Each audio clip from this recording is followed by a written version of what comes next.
ओम गुरुभ्यो नमः।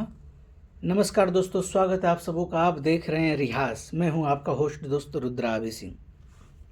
आज का बहुत ही अनमोल और बहुत ही खूबसूरत टॉपिक है स्त्री और पुरुष। यह सब्जेक्ट है, यह विचार है स्त्री और पुरुष के बीच में समानताएं, असमानताएं। यह वीडियो बनाने का परिप्रेक्ष्य उद्देश्य आध्यात्मिक ज्ञान का साझा करना। दूसरा पॉइंट है कि आज के डेट में जो मिथ है, मिसकंसेप्शंस है, तंत्र मार्ग में भी साधना को लेकर के स्त्री पुरुष समागम को, इस सब्जेक्ट में जो भ्रांतियां हैं उसको दूर करने हेतु जो हमने जो ज्ञान अर्जित किया है कुछ शास्त्रों के अध्ययन करने के बाद, उस आधार पर हम आपके समक्ष इसी तरह से वीडियो माध्यम से हम आपके बीच वीडियो लेकर के आएंगे, जिसमें पूरा कामा सूत्र महर्षि वात्सायन के लिखी पुस्तक, ओशो द्वारा दिया गया ज्ञान, तंत्र में जो तंत्र सेक्स को लेकर के जो धारणाएं हैं, जो विधाएं हैं, इसके ऊपर बस एक ज्ञान के पर्पस से, एक जानकारी के पर्पस से, अपना नॉलेज बढ़ाने के परिप्रेक्ष्य में हम ये वीडियो सीरीज़ बनाने जा रहे हैं। बीच बीच में ये वीडियोस अपलोड किए जाएंगे, आपके भी प्रस्तुत किए जाएंगे, और आप इसे पूरा देखें, पूरा सुने, पूरा समझें। उसके बाद अगर आपको अच्छा लगे तो आप औरों के साथ शेयर कर सकते हैं। आइए अब विलंब शुरू करते हैं। स्त्री और पुरुष को गुणों से नहीं बल्कि तत्वों से समझना चाहिए। पहला पड़ाव है शरीर। शरीर से परे अस्तित्व की पहली परत है। जैविक स्तर पर स्त्री और पुरुष का भेद स्पष्ट है। यह प्रकृति की रचना है और द्वैत की आवश्यकता भी। परंतु आध्यात्मिक दृष्टि कहती है तुम शरीर नहीं, शरीर के धारक हो। समझिएगा, तुम शरीर नहीं, शरीर के धारक हो।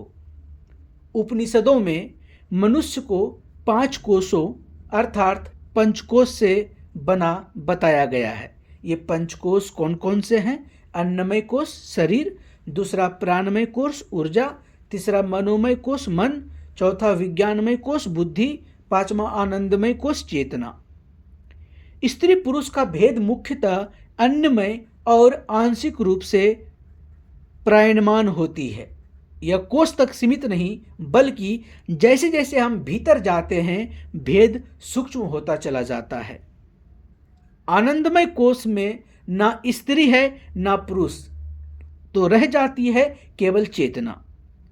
जब तक आपका ऊर्जा शरीर ऊर्जा मन और बुद्धि तक सीमित है, तब तक आपको बोध रहता है कि आप स्त्री हो या पुरुष। लेकिन जैसे आप आनंदमय कोष की ओर अग्रसर होते हैं, जैसे आप चेतना का विस्तार करते हैं, वैसे आपका कोई बोध नहीं होता कि आप कौन हो, आप स्त्री हो या पुरुष हो। दूसरा, प्रकृति और पुरुष। सांख्य का रहस्य। सांख्य दर्शन में 2 मूल तत्व माने गए हैं। पहला पुरुष अर्थात शुद्ध साक्षी चेतना, दूसरा प्रकृति सृजनशील ऊर्जा, सृजनात्मक शक्ति। ध्यान देने योग्य बात यह है कि यहां पुरुष शब्द जैविक पुरुष नहीं है, वह चेतना का प्रतीक है, और प्रकृति स्त्री नहीं बल्कि समस्त सृजन शक्ति है। अर्थात हर मनुष्य में चेतना पुरुष और ऊर्जा प्रकृति दोनों शामिल है। जब चेतना ऊर्जा से जुड़ती है तब सृष्टि घटित होती है, जब चेतना स्वयं में स्थित होती है तब मुक्ति घटित होता है। इस दृष्टि से स्त्री और पुरुष कोई सामाजिक पहचान नहीं बल्कि ब्रह्मांडीय सिद्धांत है। तीसरा और अंतिम पड़ाव शिव शक्ति द्वैत और अद्वैत का सिद्धांत। तंत्र और कश्मीरी शैव दर्शन कहते हैं शिव बिना शक्ति सब है, शिव बिना शक्ति के सब है। यानी कि शिव शक्ति के बिना अधूरे हैं और शक्ति शिव के बिना अधूरे हैं। शिव अर्थात स्थिर चेतना, शक्ति अर्थात गतिशील ऊर्जा। जब तक दोनों एक नहीं होते पूर्णता नहीं आती। इसीलिए अर्धनारीश्वर केवल मूर्ति नहीं, वह मनुष्य के आंतरिक रचना का प्रतीक है। हमारे भीतर तर्क है पर भाव भी है, दिशा है पर ग्रहणशीलता भी है, शक्ति है पर करुणा भी है। यदि कोई व्यक्ति केवल तर्क में जीता है वह सूखा हो जाता है, यदि केवल भाव में जीता है वह असंतुलित हो जाता है। पूर्णता में ही संतुलन निहित है। ऊर्जा का संतुलन, ईड़ा और पिंगला का महात्म्य। योग शास्त्र में 3 मुख्य नाड़ियां बताई गई हैं। ईड़ा चंद्र ऊर्जा, शीतल भावनात्मक अंतर्मुखी, पिंगला सूर्य ऊर्जा, उष्ण संक्रिय तर्कशील, तीसरा सुषुम्ना संतुलन जागृति।